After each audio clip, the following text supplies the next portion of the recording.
What's going on, guys? I'm Bill and welcome to Bill's How To. Today I'm going to be showing you guys how to fix flaking and peeling paint. Let's get straight into it, guys. Let's do this.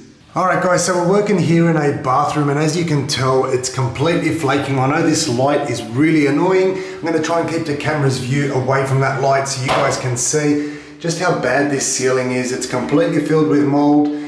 It's peeling and flaking everywhere, and the reason for this is it's very common in the bathroom, especially when you don't have adequate ventilation. Now in here we don't have exhaust fan. More than likely they won't open up the window because this is a unit complex. That means the neighbors can be peeping in through the window, and this is why it happens. Now usually what I would do is I'd scrape down the entire flaking peeling paint off the ceiling, sand it down just a little bit, apply a binder, sealer, primer, so that way we can get everything to have stay intact on the ceiling, prime the surface so our new paint can adhere to it, and that'll also help give us a nice, smooth, clean and sound surface to work from.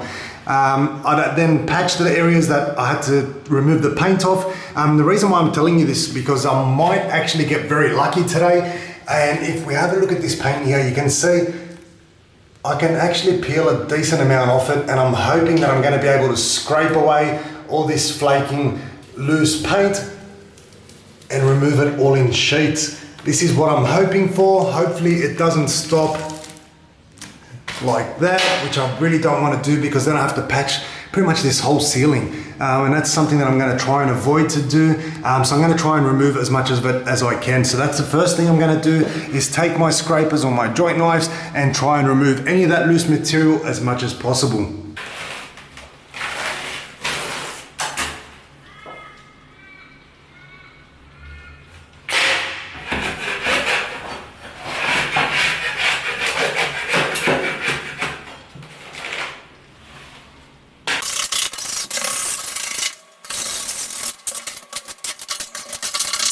Alright guys, so I've removed as much of the paint as possible, and we've unfortunately got this little section right here that's nicely adhered to the ceiling. So I've taken off all the loose paint. What I'm going to do instead is I'm just going to patch just that little section right there, just around it, so that we can blend everything in nicely. Rather than trying to skim coat the whole ceiling, I'm just going to skim coat around the edges of that section where the paint is still adhered, just to make sure that we have a nice transition from the old bare plasterboard over to the painted section. And what I'm going to do first is, my personal preference is I use Cromlin Aqua Block, which is basically a paint that's designed to be used as a primer, sealer and stain blocker, as well as a binder. Now I use these in laundries and bathrooms, anywhere where you're going to have a very common issue with flaking and peeling paint, especially if you don't have an exhaust fan. So I personally prefer to put this product on first, then I patch over the top once it's all dry,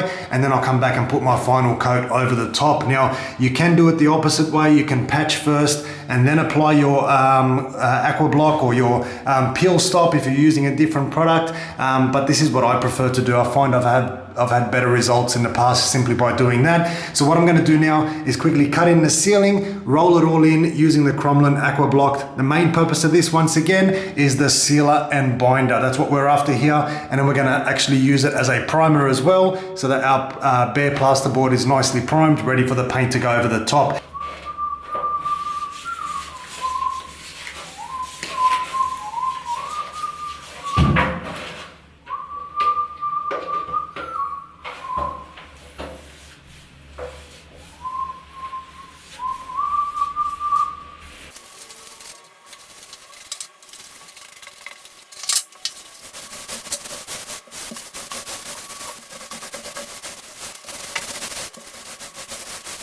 So now that we've got our all-in-one product up on the ceiling, the sealer, binder and primer, you can see exactly the areas that need to be patched. And this is one of the benefits of painting the area first. It really brings out or highlights any of the areas that need to be patched or blended in. So basically any of the areas that we couldn't remove, we're going to just blend that, feather it out probably about that wide, and we're just going to go all the way around the outside, make sure it's all feathered and transitioned nicely, but this is an easy way to be able to tell exactly the areas that need to be patched.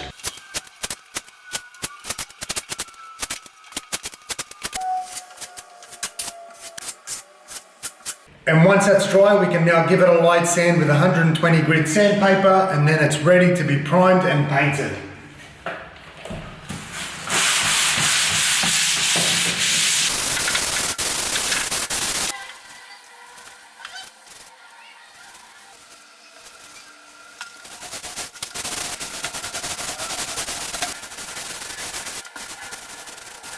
So we'll let the first coat dry and then repeat the process for a second coat. And once that's done, this is the finished product, and it is much, much better. It looks like a brand new ceiling once again. I'm going to quickly turn on the light so that you guys can hopefully compare with the before footage as well as the after. It is a little bit wet, so there is still a little bit of a glare on there. Wait for that light to kick in so you guys can compare the before and after footage. And that there is looking really nice now, especially compared to the way it was. Now, once again, make sure you put in an exhaust fan, which I'm going to also let the owner know. Otherwise, you'll probably end up with the exact same issue. So hopefully you guys have learned something new. You've enjoyed the video. It's a pretty simple DIY project that you guys can do at home, especially because it's a very common problem. Hopefully you don't have the issue, but if you do, you now know how to repair it. Hopefully you guys have enjoyed the video. As always, guys, like, comment, and subscribe. Until next time, I'm Bill. Thanks for watching. Bill's out too.